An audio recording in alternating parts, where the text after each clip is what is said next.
Well, hello and welcome once again to the DCL podcast, where we're inviting you to sit back, relax, and we'll be on our way shortly.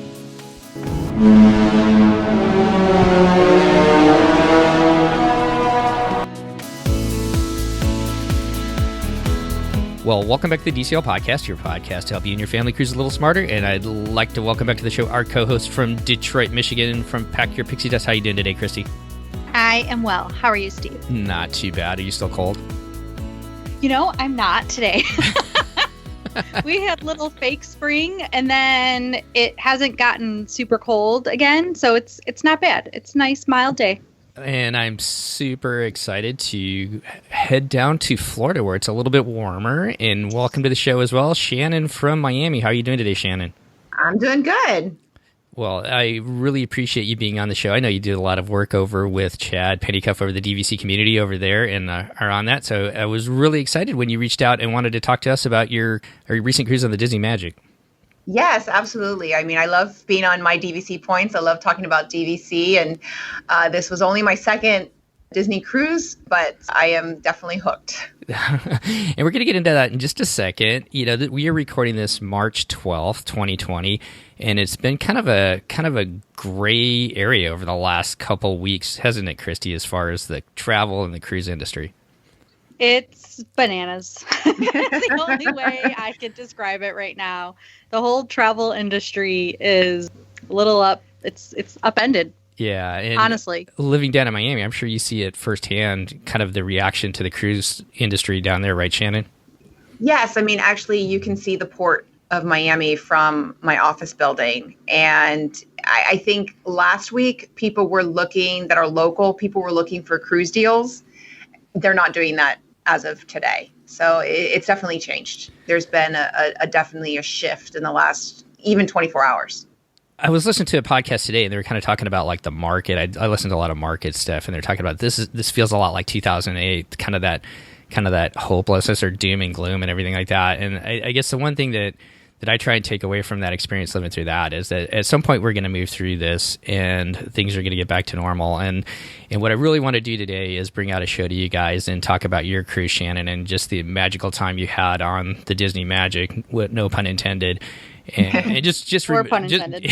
Or pun intended, exactly. Just for everybody out there to get a little sunshine and a little light at the end of the tunnel, because these times will pass and we'll all be back cruising Disney Cruise Line when we want to, and not being dictated by life events and things going around us right now. So I guess as we kind of jump into it, Shannon, you kind of mentioned this is your second Disney cruise. Can you kind of give everybody a background, your Disney background? So my Disney background is I grew up in South Florida, and I always say I'm younger than Magic Kingdom, older than Epcot. So I'm somewhere in between there. So I've been going to Magic Kingdom and Epcot since I can remember. At first it was just, and people in South Florida, they just call it Disney. So if you're saying, oh, we're going to go to Disney this weekend, that means they're going to Magic Kingdom, because that's what we call it. Because when we grew up, that's all there was. So it was just part of our life, a lot of school trips, but it was different. You got in the car 5 o'clock, 6 o'clock in the morning, you drove up, you went to the park, and you came home. Or if you were lucky, you maybe got to spend the night in a Days Inn. I never stayed on property. And forget the Contemporary or Polynesian. That was just not in our scope. So, but going to Disney was part of my upbringing. And being in South Florida as well, cruising was also part of upbringing, and started cruising when I was in college. Was really my first cruise. Actually, my first cruise was a ship that's in the news right now, which was the Grand Princess. Oh, no. And which was it was actually before they were owned by Carnival. And it was a great cruise, had a wonderful time. Then moved over to Royal Caribbean, and Royal Caribbean just suited me. And then I got my then boyfriend, now husband, in 2008 on his first cruise, which was, I believe, the Freedom of the Seas. We were hooked at that point. We loved Royal Caribbean. We cruised a lot on Royal Caribbean, mostly out of South Florida. We did a Mediterranean cruise. We also did a repositioning from Panama to Fort Lauderdale, and it was like dirt cheap. I think we each paid $100 plus port fees. Wow. So it was ridiculous. And because you had to fly down to Panama, but we figured we're not going to be going to a Panama Canal cruise for a while.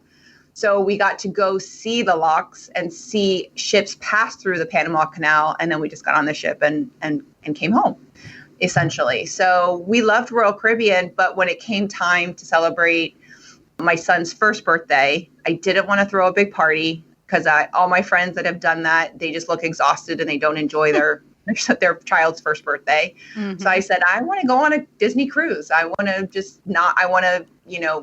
just be fed and not have to wait in line and go on a Disney cruise. So that's what we did.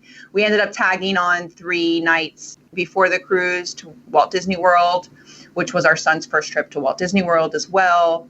At that point, I think within a week of coming home, we were under a contract for our first Disney Vacation Club contract. So it was pretty quick. I will say that ship, which we were on, the Disney Dream 3-night out of Port Canaveral, I won't say we didn't enjoy it because we did. We had a great time, but it did leave us a little underwhelmed. I think maybe that was because we were traveling with a 1-year-old, and my goal as a parent celebrating her child's first birthday, I wanted to get every single picture, and I just felt like I was in line a lot for pictures. It was just a very short cruise, so we really didn't get into it. And then by the time we were getting off the ship. So I don't regret it. It was a great experience, but I think that's probably why it took us 3 years to take another cruise on Disney. If your child was 1 on the first one and it's 3 years later, your child was 4 now. Is 4 now? He is 4. He is 4. And we did make a conscious decision not to cruise with him later on in that non-potty trained stage. Yeah. Because I think it's just very difficult. Some people do it and their kids don't have a problem. My son loves a pool, and he sees a pool, he wants in the pool. So we kind of knew once he got to 18 months and he would see a pool and want to jump in it, that there's no way we could go on a cruise and tell him, no, you can't go in the pool. So we consciously made that decision to not cruise until he was potty trained. Just a reminder for our listeners that due to the laws, you cannot take a non-potty trained child into a pool on a cruise ship. So they do have some splash pads, like the Disney ships all have a splash pad that is dedicated for diapered children or swim diapered children, but not all cruise lines have it, or not all cruise ships have it. So you just want to look into that first, but something to be prepared for. And I would add, we went on the Symphony of the Seas in May for a 3-night.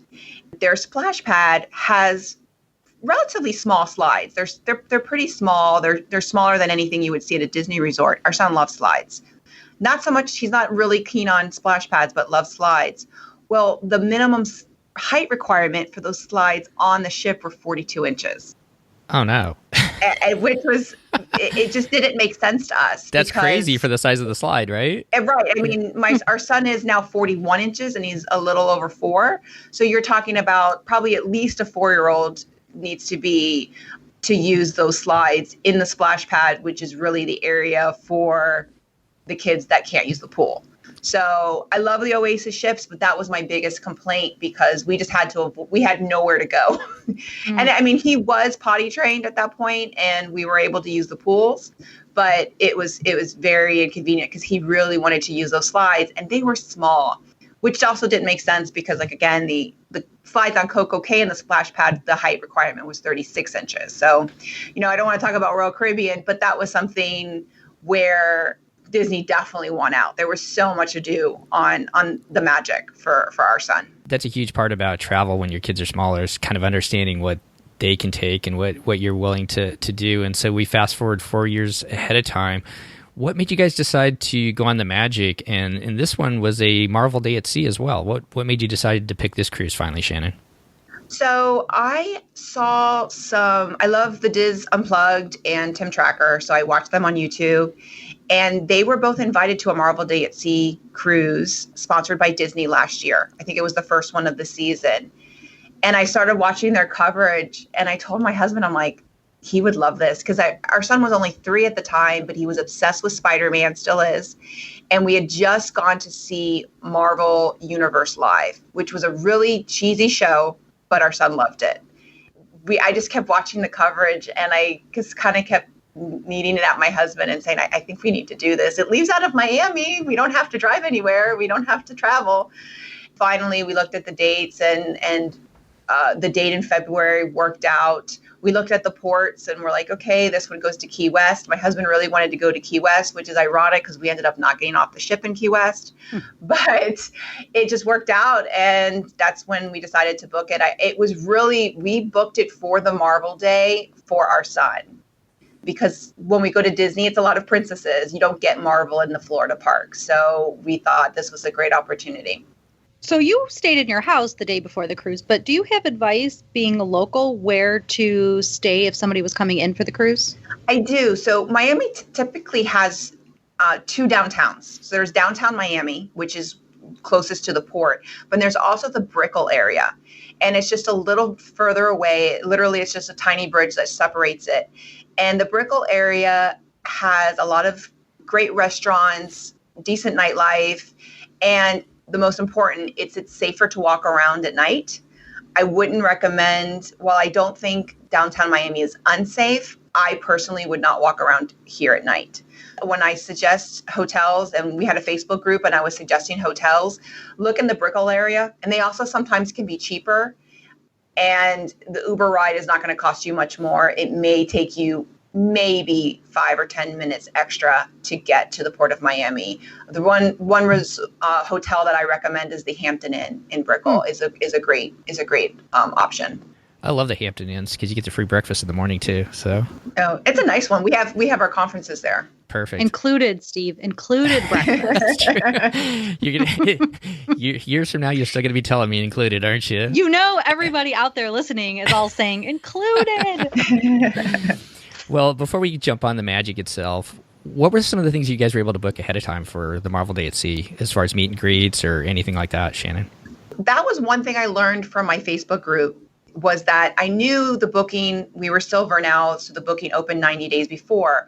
But with Disney, no time is consistent. So I learned, thankfully, through my Facebook group that the time opened at midnight. So I was able to get online at midnight and book, and we got all of our ticketed meet and greets. That was the most important with a 4-year-old who loves meet and greets. That was the most important. So I wanted to make sure we got all of those. He didn't really care about the princesses, but mommy did. So I booked that one too.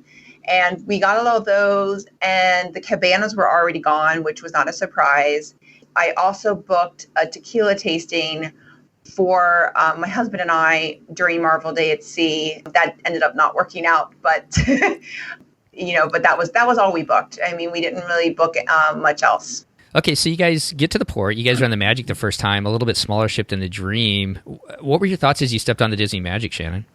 Well, I loved it, and I had done some research. Kind of did some. I think people that love Disney love planning. So I had done my research. My husband always jokes that he goes on vacation and I just tell him where to go, and he likes it that way. It was great. I mean, I knew we came in on the 4th deck. I loved that they announced our name. Our son really, really loved that. You know, the last time we did it, he was only 1. It was oblivious to him. So this was a lot of fun that they announced our name. And I think it also started in the port terminal because we got to see both Mickey and Minnie in the port terminal, which, you don't get on other cruise lines. You don't get that experience. Even though we were waiting to board, it didn't really feel like waiting. So a total segue here. Did you get to see Captain Minnie by any chance? So we actually saw Captain Minnie. We were in line for Captain Mickey, and then 2 people in front of us, Mickey and Minnie switched. Oh. So our son handled it pretty well because he really wanted to see Mickey, but he handled it pretty well. And then I asked the cast member, said, how often do you guys switch? He said a half an hour. At that point, it was 11:30, and they hadn't started boarding. We were boarding group 5. Uh-huh. So they didn't start boarding until just before 11:50. At 11:50, the line looked to be about 10 minutes long. So I told my husband, I'm like, I'm going to get back in line because Mickey's going to come out at noon. So I stood in line. About 5 minutes after that, they called our boarding group 5. We stayed in line, and then literally right when it was our turn, Mickey came out and switched. So I timed it perfectly. I couldn't believe it worked out as well as it did. We took our picture with Captain Mickey, and then we boarded the ship. And at that point, they were already boarding group 8.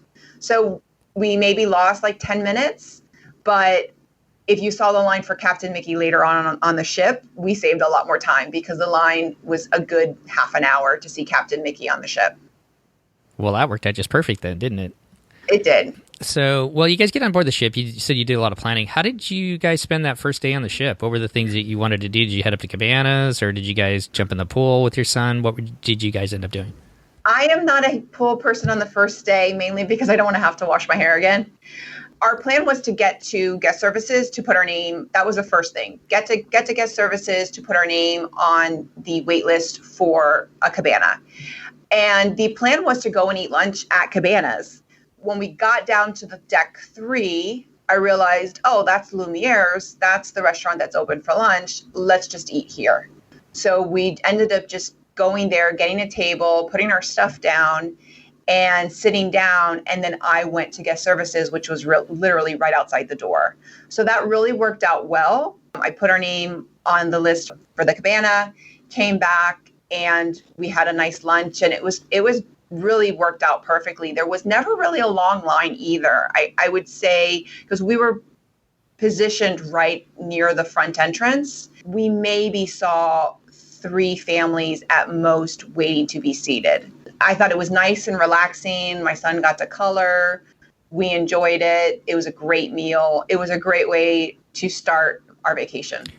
Chrissy, that's one thing that we've never done. We've usually gone to Cabanas, or we've gone and just grabbed stuff at the pool deck. Do you go to the restaurant that's open that first day usually, or what do you guys do? Yeah, a lot of time we do. I find it easier and it's just less chaotic. It's a more relaxed meal, in my opinion. And it sounded like it worked good for your family too, Shannon. So it did, and also the good thing is we didn't overeat, which we tend to do when you see a buffet for the first time. Is you tend to overeat. True. Well, that sounds like a disadvantage. So it was kind of like, okay, well, good. Well, we had first seating, so we didn't want to eat too much because we did have first seating. So it was good. We didn't overeat that first meal. My husband did, but that's, he had dessert. After your meal, it was probably time to go up to your cabin. What kind of cabin did you guys book? So we originally booked an ocean view, and then as rates dropped, we then went to a veranda guarantee. We ended up getting a handicapped accessible cabin on the aft. It was 6654. So it was the last one on deck 6, which was nice with a toddler because we had a lot of space. So much space. Yes. But we did not have a bathtub. Yes. That's what I was just going to say. Yes. So how did that work? It worked out fine. Our son is one who does not like showers, but he also is hard to get out of the bathtub sometimes. Okay. So I think for time-wise, it worked out well. And we just made it fun for him. But, usually when we were trying to take or give him a bath or trying to get going, we didn't have a lot of time anyway. So it helped in that regard. But it was a 2-man job to get him bathed sometimes because he just does not like showers. And then for the listeners, just so you know, all the handicap accessible cabins on Disney Cruise Lines do not have bathtubs, and then they do not have the split bath either.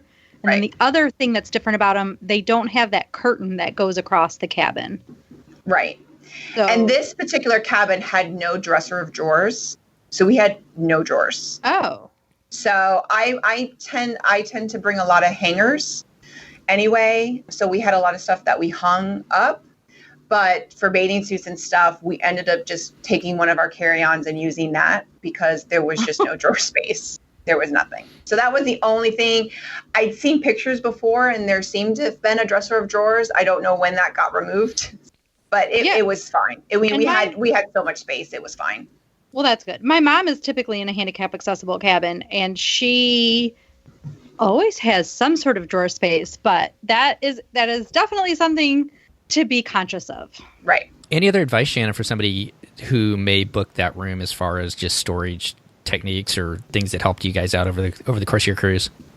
Again, we brought a bunch of hangers. It's something I do. First thing I did when we stayed at the Polynesian, because the Polynesian studio villas don't have a lot of drawer space either. Mm-hmm. So I've kind of gotten that habit of hanging a lot of things up. I just used a carry-on and used that as a drawer for, bathing suits, socks, underwear, etc. That's what I do on the road anyway, so it worked out perfect for me. It's just keep everything in my carry-on. Well, you know what? I'm getting hungry. Why don't we turn to food, guys? Yeah, sounds good to me. All right, so you guys are on the Magic. You got Rapunzel's Royal Table, Lumiere's, and Animator's Palette, some different restaurants that are on the Dream. What were you guys' thoughts of the dining rotation in the different restaurants? So I had requested that Rapunzel's Royal Table be our first rotation because I knew it was a big show. I knew that the only night my son would be fresh would be that first night. So we were a little nervous because he did not nap. He does nap regularly, but because by the time the room was ready, he was just wired. Everything was new. We tried to get him to nap. It just wasn't happening. But he ended up doing really well with the show. His name is Ryder. We had him dressed up as Flynn Rider. He already had a Flynn Rider costume, so he was dressed up as Flynn Rider. And then we had an amazing seating location because we were right on the center aisle, which is where most of the show takes place. And the characters do interact and go throughout the tables, but the show, we were like pretty much, you couldn't get better seats. The characters really interacted with our son, and it was easy for him to see, which I could see if you were somewhere in the back and you had young ones, it would be hard to see the show. So we started off our rotation with Rapunzel's Royal Table. We went back there for Marvel Day at Sea, which was the next day. Day 3, we were at Lumiere's. Day 4, we were at Animator's Palette, which was also Pirate Night, but the Pirate Night menu was only in Cabanas, so they didn't do the Pirate Night menu on this itinerary. And then we went back to Rapunzel's Royal Table the final night. So we were in Rapunzel's Royal Table 3 times, which was fine with me because that's my favorite Disney movie, so I was happy. So what was your favorite of the 3 then? Obviously, you said Rapunzel's Royal Table. Well, how about your son? What was his favorite? Probably Rapunzel's Royal Table. He really loved it. I think he didn't go the second night. We thought we were going to leave him in the kids club from there on out, except for Animator's Palette maybe. But after the second night of being in Marvel Day at Sea, he ate in the kids club. After that, he didn't want to eat in the kids club. He liked the kids club, but he didn't want to go back there. And what we realized is he liked the Oceaneer Club side, but he didn't like the Oceaneer Lab side as much. Okay. And the lab side is what's open during dinner, and that's where they feed them. Yeah. He's only 4, and that side is a little bit older, and it's more video games and stuff that he doesn't really partake in. So we realized that every time when the club side would close and they'd move all the kids to the lab, he would ask to be picked up. Our plan was to leave him some nights and enjoy dinner as a couple. So that only worked one night. He passed out at Animator's Palette. It was that was Castaway Key Day. He never napped that day either, so he decided to nap at dinner. Ironically, he did the same thing 3 years ago when we brought him on his birthday. Castaway Key Day was his actual first birthday. He didn't nap, and he fell asleep at dinner that night too. So I think it's a trend that when we go to Castaway Key, he falls asleep at dinner. But I got some cute pictures. The photographers came around, so I have some cute pictures of him sleeping on my lap. That's such a busy day with Castaway Key. You're out in the sun and all the excitement there, and then getting to dinner. Our son fell asleep in Alaska when he was 4 too, and it was I think that was really cute. So. Yeah, it was cute, and he made it to the pirate show. He woke up at the end of the Animator's Palette, so he got to see that show. He was just kind of dazed and confused at that point. And then we took him to the deck show, and he just sat on my lap the whole time. He watched it, but he was just kind of like, okay, I'm here. And then about an hour later, he really woke up, and then he didn't go to sleep till like 1 a.m. So wow. Just what happens. He's a night owl sometimes. So before the show started, you mentioned that you were celiac, which for the listeners is medically gluten-free. How did that go for you? I had notified Disney before. The first night, the waiter mentioned it to me. So the head waiter actually came over and gave me some options as far as what to eat that first night. And then each night I had the option of placing my order beforehand, which I did, so that the next night there really wasn't a delay in ordering my food, because as you know, when there's any sort of allergy, it can take a while. They were very accommodating with handling my food allergy. I was a little concerned the night of Lumiere's, because if you looked at the menu, it seemed like there was only one option of duck, which I am not a fan of duck. Same. So and I said, is there any way to make the filet gluten free? And they said, yes, no problem. Yeah. So they did that. And that was probably one of our best meals, was that one. And we almost skipped it because I was concerned about the menu. Well, I'm glad that worked out for you. You know, Disney Cruise Line now has those allergy menus. Does the Magic not have it, or did they not use it? They did. And that's Okay. what they gave me. But they just gave me the option so that we weren't delayed. Sure. So So- we took advantage of that. So you could order off the allergy menu or place an order just like we could in the olden days, where you looked at the menus the day before and just decided what you wanted. Yes, exactly. Okay, good. We haven't had somebody on with the allergy since the allergy menus came out. We are going to record again with Sarah of Gluten Free and Dairy Free Walt Disney World, but it hasn't, because she has since cruised since the allergy menus have come out, but we just haven't been able to record that yet. So it's good to have this information. And they were really good. The head waiter, and I'll say our head waiter came to us every night. And I haven't had that happen since my very first cruise, probably back in the 90s, where I had the head waiter come every single night. He wanted to understand what the situation was. Was it an allergy? Was it just a preference? Was it an intolerance? Like, he wanted to understand why I needed to be gluten-free. And once he understood, he was like, okay, you know, here's some options. I think we did the pre-ordering because we had a young child. And I think he knew waiting and sitting and waiting for food sometimes could be a lot for someone with sure. a 4-year-old.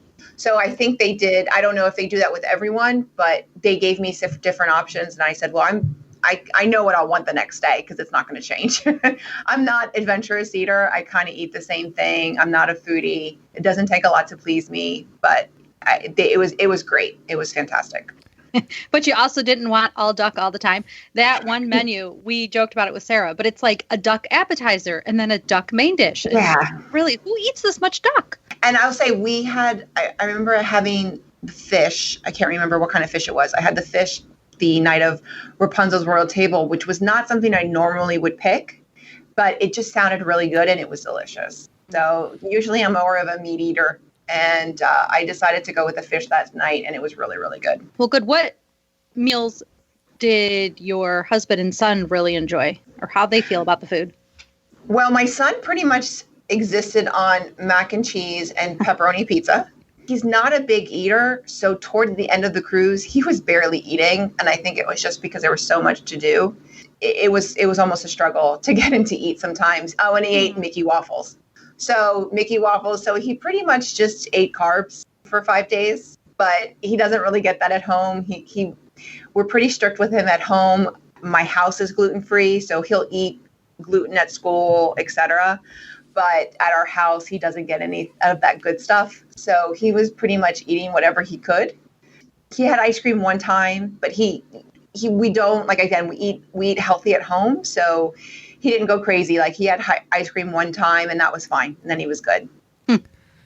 Boy, I wish I could teach my kid that. Start him young, Steve. I know. He didn't have sugar until he was 3.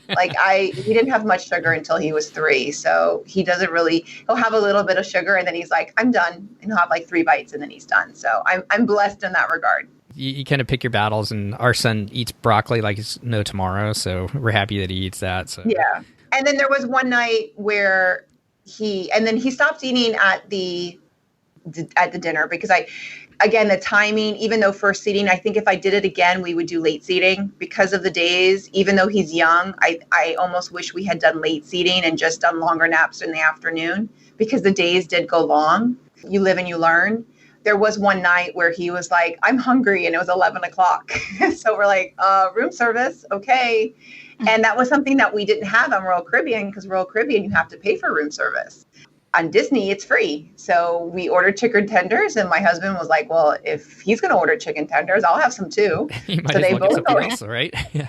They both had chicken tenders, and then we ordered 2 Mickey bars. So my son, that was actually his first ever Mickey bar. Aww. So it was cute to have that. We have some video and of him eating his first Mickey bar at midnight on the Disney Magic. Oh, that's cute. Well, this is a Marvel Day at Sea, and I'm excited to talk about that. But to kind of go back as you framed it, you left out of Miami. The next day was Marvel Day at Sea, then Key West, Castaway Key, Nassau, back to Miami. Before we talked about Marvel Day at Sea, what were some of the fun things that you guys enjoyed, either you and your husband or as a family on the ship, as far as the shows or some of the activities around the ship before we talk about Marvel Day at Sea? So the first night, my son, we couldn't get him out of the kids club. we put him in the kids club, and we went to the DVC member celebration, which was fun. And it was a DVC pitch, but it was also some games. They had some games. My husband got picked. He ended up having to lip sync Let It Go. And we have and I got it on video, and we have a nice little DVC bag to remember it by.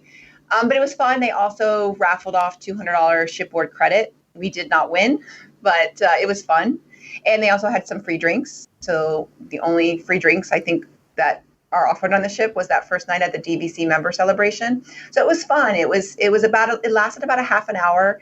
It did say adults only, which is why we dropped our son off, but there were kids there. Mm-hmm. So if you have, for 4-year-olds old, he would have been bored. But there were some, probably some tweens and some teens there, because a lot of people had the 8:15 dinner seating, and they were stopping by because it took place at 7:30. It was a lot of fun. And then we went over to watch Twice Charmed.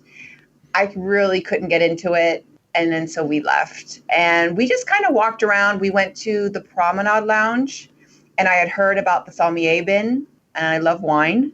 So I asked for a Sommelier Bin white wine, and I paid $10 for a glass of wine that was normally $21. So nice. I felt like I got a bargain. And so that was fun. Then we just picked up our son. We knew the next day was going to be a long day, so we picked him up and then kind of called it a night. So it was a full day. I mean, it was a full day, even though it was only really a half day. You guys packed it in. We did. So then the next day's Marvel Day at Sea. Kind of set that up for us as far as what were you guys excited to do ahead of time, and then how did that day kind of unfold for you? So I had booked the meet and greets for the first one was the New York. They're both called Heroic Encounters. One was New York and one was Groot. So I booked them first thing in the morning. And what I learned later on was that they also offer them throughout the cruise. So they were also offered on 2 other days throughout I think the next day at Key West, and then also on Nassau Day. I don't know if they do this every Marvel Day at Sea, but they did add those dates later on. I wish I had done those on a different day, because there's so many meet and greets and there's so many things going on Marvel Day at Sea. It would have been nice to, one, extend Marvel Day a little bit past that one day, and then also free up our time that morning to do the meet and greets on a different day, and maybe have met Loki or Thor or Black Widow that day. So, but as it was, our first meet and greet was 8:45 for the New York encounter, which was Spider-Man, Black Panther, and Iron Man. And then 9:15 for Groot, which I felt was pretty close. I was really nervous about, if we're going to make it. So we got to the New York meet and greet at 8:35. We lined up. It had an open jet, and we're let in, and we moved through the whole line pretty fast. It moved pretty fast. And then we got out, and it was 9:15. Fortunately, it was at the D Lounge, which is in the mid-ship deck 4. Groot was at Animator's Palette, which is, I believe, the front of deck 4. Right. So it was a quick walk. So it was very, very easy. Now, I did have to change my son because I got him a different costume to meet Groot, but we just changed him in line, and it worked out. So it worked out timing-wise. If I had to do it over again, I'd give myself a little bit of a buffer, because I was nervous. Are we going to make it? What happens if we're late? Are they going to let us do it? So just for my own peace of mind, I would have given myself more time. If we hadn't gotten there at 8:35, I don't think we would have made it, because the line got really, really long, and at some points was at 45 minutes to an hour.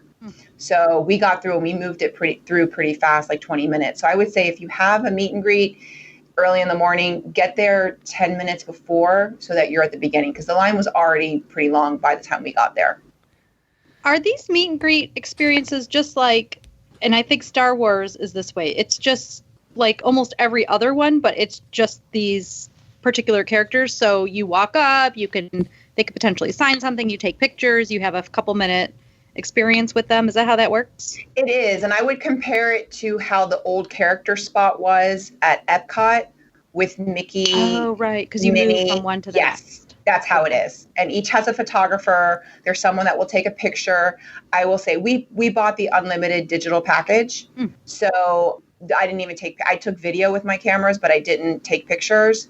And the lighting in there is so much better if you buy their pictures. Mm-hmm. So if you're going to wait in line for those pictures, buy the package or buy some sort of package, because they're just, the quality is so much better. But they did spend a lot of time with each person. And I think that's why the line does move slower. I mean, my son had a great interaction with each of those characters. Even Iron Man, which, you know, he's limited as far as what he can say. It was pretty incredible. And Spider-Man was really the one he cared about. And Spider-Man spent a good amount of time with him. We didn't feel like we were rushed. We felt like we had a great experience. And then Groot, Groot's tall. And I mean, even my husband and I were like, wow, this is impressive. So we weren't sure how he was going to react, but I mean, he wanted to run and give him a hug. So he did really well. And that line moved really fast because, again, the interaction, because all he says is, I am Groot. I wondered if he was going to say that. Yeah, and he says it a lot. Oh. And he says it in response to talking. So he's like talking, you're talking to him, and he'll say, I am Groot. But the interaction obviously is a little bit less. He doesn't sign anything. So that line moved a lot faster than the one with the other. And Iron Man doesn't sign as well. So only Spider-Man and Black Panther can sign. And one thing that I had heard about is that they can't sign on the same. So if you have a mat, if Mickey and Minnie have signed it, the Marvel characters can't sign the same item. So that's just something for your listeners to know beforehand, because some people didn't have alternatives. They didn't realize that they couldn't sign. So besides the actual meet and greets themselves, did you happen to run into any of the Marvel characters around the ship during the day? We did. So we also went to Captain America and Captain Marvel later that day. Captain America, the line didn't look that long. We ended up spending an hour, and I regret that. We got a great picture, so I guess it was worth it. They were out later that afternoon, like around 5. They were just roaming. And even the next day, they were roaming the halls. So they were roaming the halls throughout the cruise. So especially the next day, the day of Key West, around 4 to 5, they were all on deck 5. And they were just roaming the halls. And then the last day on Nassau, around the same time, they were roaming the halls too. And it was pretty crazy because I remember one time I dropped my son off at the kids club and I'm walking back to go back to our stateroom, and Thor turns the corner with his hammer and his cape flowing. And I'm just like, okay, this is just unreal. So it was kind of surreal to see that, because I was like, hi, Thor. He's like, hello. And full character. So it was pretty impressive. And I know your son's a big fan of Spider-Man. I was wondering if you'd share your story where he was able to run into Spider-Man out and around the ship. Yeah, so we went to the first, so there's 2 shows at night. There's one with Mickey and Friends at 7:30, and then there was the Marvel Heroes Unite at 10:15, I think it was. After the Mickey show, we were going back to our cabin to kind of regroup and rest a little bit, and we ran into Spider-Man. Now, my son had his Spider-Man toy with him the entire day, and every time he went to a meet and greet, he was showing his Spider-Man toy to the other Marvel characters. Aww. So Spider-Man says, hey, you're Ryder, right? And he's like, yeah. He goes, I heard you've been showing your toy to my toy to all my friends. So my son just tripped out with that. So Spider-Man goes, where are you guys headed? We're like, oh, we're headed back to our stateroom. He goes, oh, I'll walk you guys to the elevator. So he went hand in hand, grabbed my son's hand, walked. And then my son looked at him. He goes, let's race. And they raced down the hall. He let my son win, and which my son thought was incredible. And we got back to the stateroom. And then my husband was like, you got to see Spider-Man. He goes, well, he's my best friend. Oh. So I was just like, at that point, I was like, Disney, just take all my money, because you just made my son's life. And he thinks Spider-Man. And that interaction actually happened several times because we kept running into Spider-Man. And the last day, we had put him in the kids club. And all of a sudden we look, and Spider-Man was literally right outside. It was actually the Oceaneer lab, and we saw Spider-Man. So I actually went back in. I knew this was going to be probably the last time he would get a chance to see them. It was probably around 7:00 that last night. Went back in, pulled him out of the kids club. While I was doing that, Spider-Man saw my husband and said, hey, where's Ryder? So the characters, my son loved the characters, but it turns out some of the characters really loved my son, which also just made it special. You just don't get that anywhere else, do you? That is amazing. You don't. No. and I think you don't get that even at the parks, because you're with the same people for 5 nights, and they see you, and they see, they saw his enthusiasm every time he brought his Spider-Man toy the entire week, and he introduced the Spider-Man toy to the princesses and to Anna and Elsa. And so they all knew him, and it was really sweet. It's something he might not remember because he's only 4. I'll never forget it. And I think that's key too. What a special moment just for you as a family, you and your husband, to kind of watch that interaction with him and Spider-Man. Absolutely. Did you guys make it to the show at 10:30 and I was a little bit late maybe for Ryder? Oh, no, we did. Yeah, we took a long nap that day. Okay. And we actually that was the day of the tequila tasting. He went to nap later than expected. And we thought, we'll just bring him to the tequila tasting in the stroller. And evidently you can't do that. So,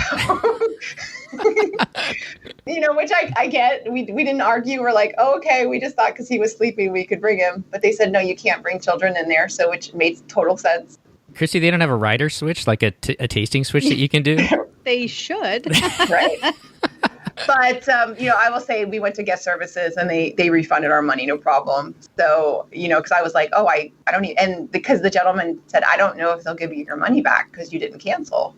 So we went to guest services and it was no problem. So, I don't think it's recommended, but they saw that he was sleeping and they saw that we weren't allowed in. So there was no other alternative. It is what it is. Any advice for families going to see that show? We don't want to talk the specifics of the show because we don't want to spoil it. I know it's like one of the most amazing shows. Everybody loves it. Any advice for somebody with like a 4-year-old attending the show, Shannon? So I'll give advice on both shows. So the Mickey and Friends is cute. It's a cute show. It's interactive. My son really, really loved it. But right before the show, they had all the kids. They made sure all the kids were sitting down. So the pool deck, the Goofy pool is covered.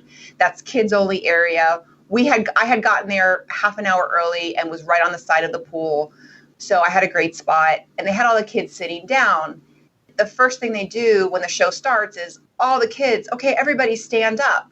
Well, all the little kids were in the middle, and there was maybe all the kids in the front were probably 10, 12. So none of the little kids could see. Fortunately, we were right to the side, so we were able to grab him and pull him and put him on our shoulders so he could see. I understand why they had all the kids stand up because the show's interactive, but when they had all the kids sit down, all the little kids thought they could see, and then when the show started, they couldn't. So for the advice for that show is if you have little ones, just keep them with you. Don't let them go to the kids section in the center because once all the kids stand up, most likely the older kids are going to get to the front and the little ones aren't going to be able to see. So I would say keep them with you so that they can see. Your Heroes Reunite, I got there 45 minutes before and I could barely find a seat. It was already packed. So I was able to I had met some people on Facebook in a group. I was able to squeeze and their kids ended up sitting on their lap. So we were able to squeeze in with them on basically the corner of the Goofy pool. My son did go to the kids area on the actual pool deck, and there they do sit down the whole time. What I loved about that is one of the entertainment staff saw him, and most of the little kids were with their parents or not there. So most of the kids in that area were 7 or 8.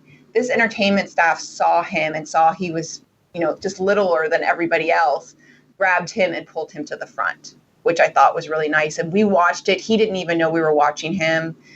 He was talking to my son the whole time, making sure he was fine, if he was scared, because there's some parts that aren't necessarily scary, but a 4-year-old might be scared. And he made sure my son was never scared, which I thought. We went up to him after and we're like, we watched it the whole time. Thank you so much. And they're like, oh, he's so cute. He just loved the show. Again, the show, I had seen it on Facebook, I'd seen it on YouTube. It's so much better in person. That's all I can say. Don't miss it. If you're going to do a Marvel Day at Sea, I'm not into Marvel. I think the last Marvel movie I saw was the first Iron Man, but I really enjoyed the show. It was really, really good. That's great that the show is good because, as you listeners know, I'm not such a Marvel person. So it's good to know that you could maybe not follow the movies and still really enjoy the show. Yeah, absolutely. I mean, I knew the characters, and the Guardians of the Galaxy, they're just fun. I haven't seen that movie, and it's just a lot of fun. And I will say, so at the end of that show, the cruise director came out and said, okay, everyone, Spider-Man is going to the kids club, and he is going to teach you how to be Spider-Man. So tell your parents to drop you off so the parents can go to Fathoms, where there's a Guardians of the Galaxy takeover. Well, we thought we're going back to our cabin. It's 11 o'clock. My son says, where are we going? We're going back to the stateroom to go to bed. He said, no, that man said to go to the club. And we're like, what? He goes, that man said to go to the club. I need to go to the club. And he kept saying it. And we just thought it was the funniest thing because he kept saying the club. We're like, okay, are you, 50 Cent? And so we did. We dropped him off, and he was in a Spider-Man costume. So we dropped him off, and he went to the Spider-Man University or whatever it was, and we went to Fathoms. I was like, well, I guess we're going to Fathoms, which was a lot of fun. There was one guy dressed up as Fat Thor. So this was a guest, another guest. So that was fun. And the Ravengers, I guess, again, this is part of Guardians of the Galaxy. They were just very interactive. You had Star-Lord came in with Gamora, and they were interactive. So it was a lot of fun. And, my husband and I were in our 40s, and we're like, we haven't been to a club in a long time. So we enjoyed ourselves. And then it was like 11:45. We're like, okay, let's go and head out. So by the time we got over to the kids club, it was the Spider-Man thing had just ended, and we picked him up. So, but yeah, my son he could have partied all night if it was up to him. And he's only 4. Yes. You're in trouble. Wait till your teenage years. Well, let's move to the ports. You guys had Key West, Castaway Key, and Nassau. Did you guys have anything planned at Key West or Nassau, Shannon?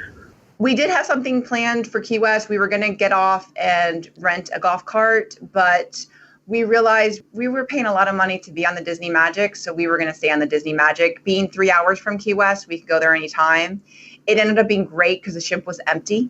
We got to go on the slide, I think 5 times total. The day before, when it was Marvel Day at Sea, the line was about an hour, which was our only sea day. So we were able to go up and down it a couple times, enjoy the pool, and really just enjoy the day. Marvel Day at Sea is such a long day. I would say whatever the day is after that Marvel Day, try not to do anything too early, because you will probably be hurting, because it's just a long day. You're tired. So we were glad that we stayed on the ship. It didn't seem like a lot of people did stay on the ship. Whereas when we went to Nassau, we definitely had always planned to stay on the ship. We've been to Nassau so many times. That day, it seemed like the ship was probably 75% full.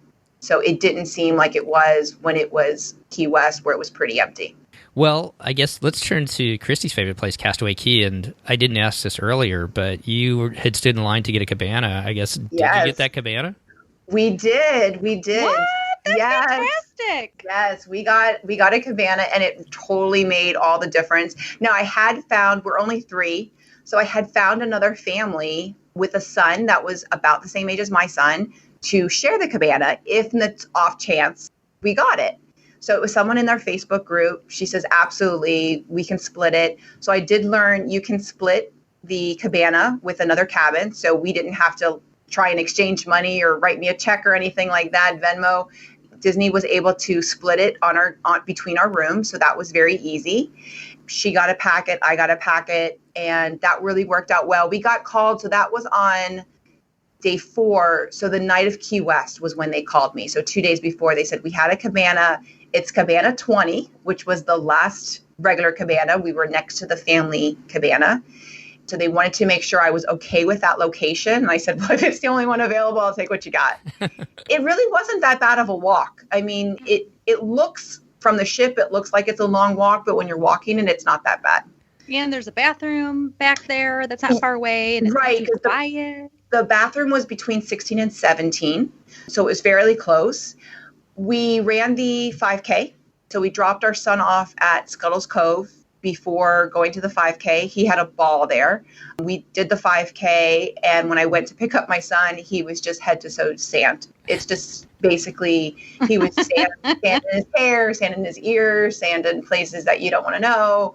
And that's pretty much what Scuttles Cove is. It's kind of like a water splash pad, but just in sand. And every single kid there was just covered in sand. So we brought him back to the cabana. And then the other family actually got there right after us. So we had met each other, but the kids hit it off. It worked out perfectly because next to us, there was a 2-year-old and a 5-year-old.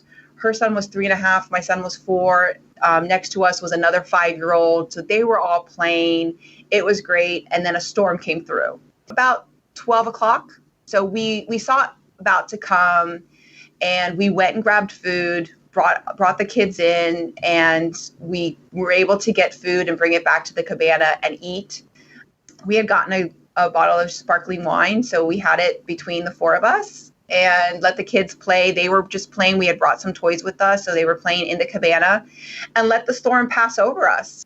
We just kind of relaxed and enjoyed the cabana, and then it cleared up because with everything, the weather passes pretty fast.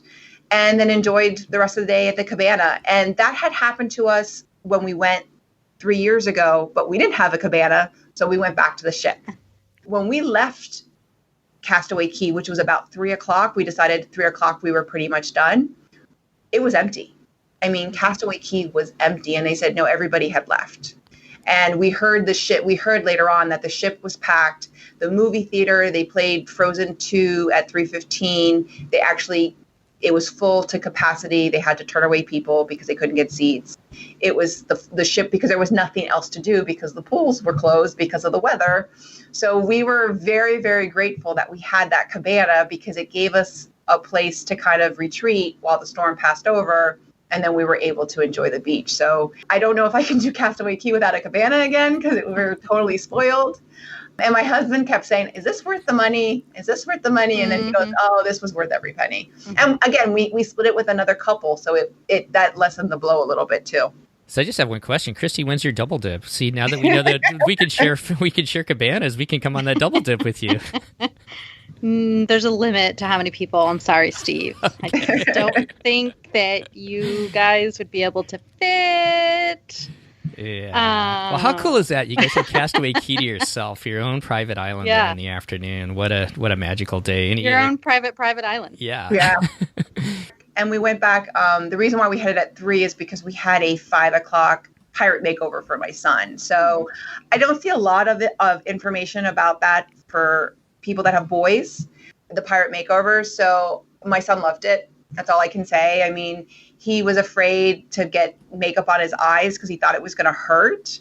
Yeah. So once we got him over, the lady was so wonderful with him to just kind of calm his fears as far as getting makeup around his eyes, and he loved looking like a pirate. Then he passed out at dinner, but he just loved, he looked at himself in the mirror and was just like, I'm a pirate. He just loved it. So if you're thinking about it, we did the basic package. He had his own costume. I think it was about $45. Again, I felt it was worth every penny. They do a special little oath at the end too for that basic package, right? They do. Yeah. They do. They did a little oath, and she just kind of said it, and he just kind of nodded his head because I think he was so tired. He was like, I don't know what you're saying, but he really enjoyed it. And the pictures that we got from that are just adorable because it was a little weird because he didn't want to take the makeup off. So the next morning he woke up with a beard, and then he had pictures with Anna and Elsa where he dressed up as Olaf, and he wouldn't let me take off the eye makeup. So basically he's Olaf with some eye makeup on, which just is weird, but whatever. Sometimes with a 4-year-old, you pick your battles. Definitely. Did you guys stay up for Pirate Night and the fireworks then too? We did, but see, on the Magic, it was earlier. It was 7:30. The show was in between the dinner seatings. I know in the Dream it was late. Yeah. And we didn't go the last time. So on the Dream, it was at 10:15, and we didn't make it. This one was at 7:30, and we made it. Our son was tired. He stayed up for the whole thing. He was tired, though. But I really enjoyed it. It made it it was a good, because our son was tired that night. It was a long day. I totally understand that with Castaway Cay. So, Christy, any other questions before we kind of wrap it up? I don't think so. Okay. Well, you get through NASA, and spent the day on the ship there, and then you're finally back to Miami. How was debarkation getting off the Magic? So we heard that we got clearance late. We heard there was an issue with someone having drugs, is what we heard. Yeah. I don't know if you want to say that. No, we can talk about it. Okay. Yeah. So there was some issue. So we got clearance, I think, 45 minutes later than normal. We just kind of hung around. The only thing we had to do, or we were planning on doing, was trying to make my son's soccer game. It became evident that wasn't going to happen. So we were like, okay, it's not a problem. We're just not going to make it. But we just kind of, held back and then waited for I think we were Purple Mini, and we waited for our luggage to be called. And it was pretty organized. We actually ended up in the D Lounge. So there was a bunch of kids playing in there. We got to hang out there while we were waiting to be called. We had breakfast at Cabanas. Because we had first seating, the breakfast was like 6:45, and that we just weren't going to make it. So we ended up having breakfast at Cabanas, which was fine, and then just kind of waiting for Purple Mini to be called. There was a line through customs, but it wasn't bad. It was nothing. I thought it was very, very organized. One thing I did learn was there were some cast members there from Disney in the terminal directing and kind of, do you guys have flights, and kind of concerned. And I said something to the gentleman, and he says, well, we only come in, we live in Orlando, we only come in when the ship's in port.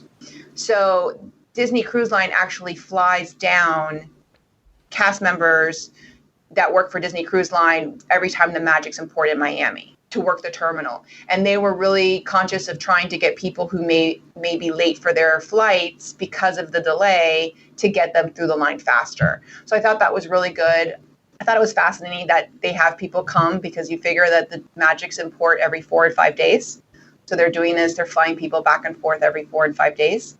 But then you have that true Disney service. So I see why they do it.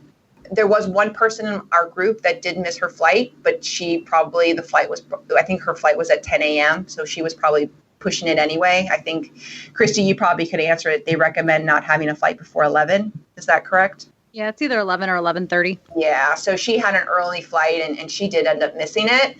I think take that into consideration, that sometimes you get clearance late and the disembarkation process can start later than you expect. So, but we were off the ship and through customs, I want to say probably around 10 o'clock. And we saw people arriving for the next cruise. So it was kind of like, wow, that was us 5 days ago and now we're leaving. So, but it was smooth. And I had no complaints on that. I thought it was very well organized. Well, looking back on this 5-day cruise and Marvel Day at Sea, I have two questions and a kind of an oddball question for you. But the first two, is there anything that we missed that you wanted to talk about? And do you have any advice for people either sailing out of Miami that we haven't talked about, or just sailing with Disney Cruise Line with a 4-year-old?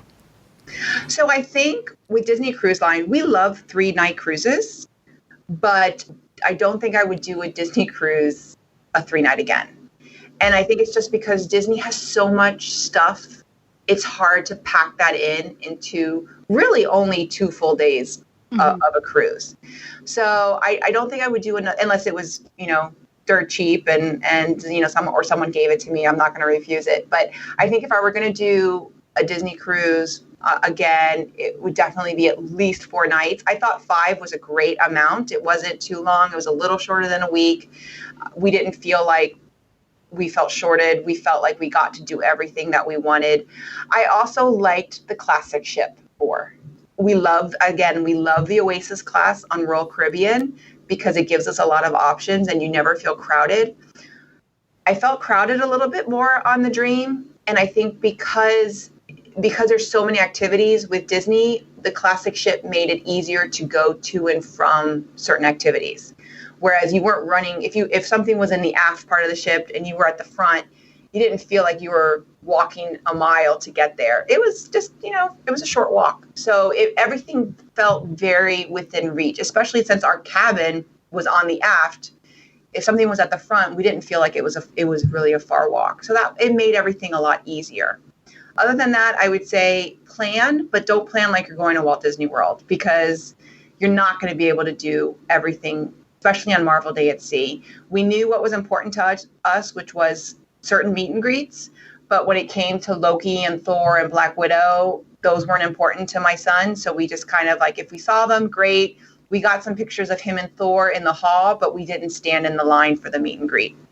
And that's it. I mean, we tried to do what we could and the things that were important to us, but anything else was, if we could do it, great. If not, then, there's always another cruise. That was a lot of really good information for our listeners.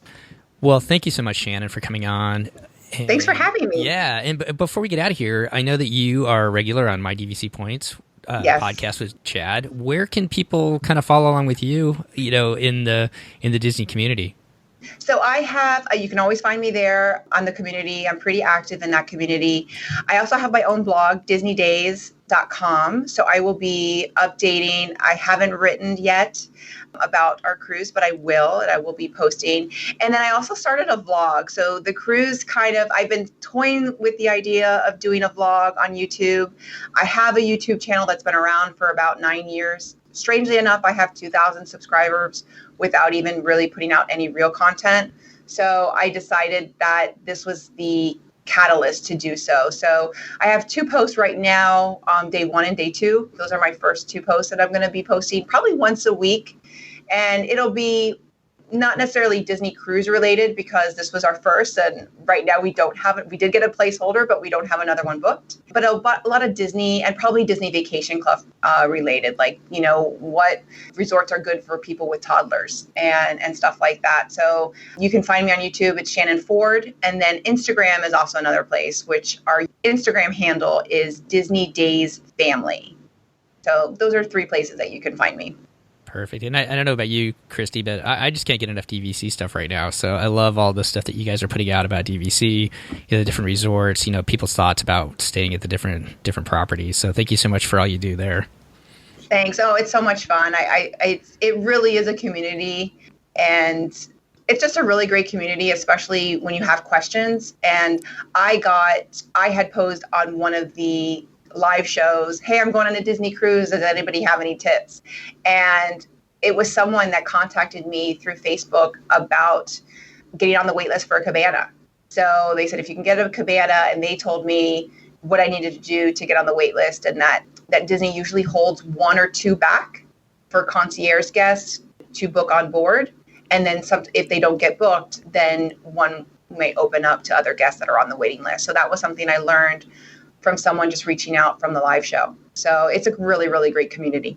Well, I can't believe I didn't ask you about whether you'd book something or not. I mean, that's like our famous last question. Oh, yeah. Yeah, but I'm glad that you guys got that placeholder. And when you guys decide to use it, we would love to have you back on and hear about your and your family's experiences on your next Disney cruise.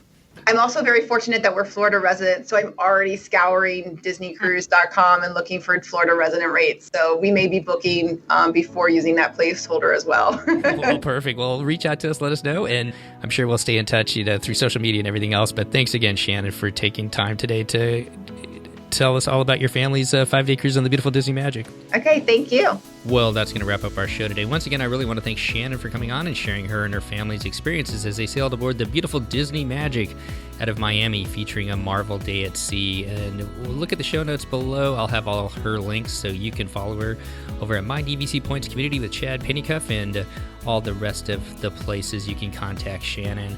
Look for our next show to be out this weekend, featuring a little Disney trivia between Chris, Christy, and I, and you guys can play along at home. Hopefully that will turn out to be a fun episode, and I'm just curious to see if how you guys did. Make sure and come over to Facebook, let us know.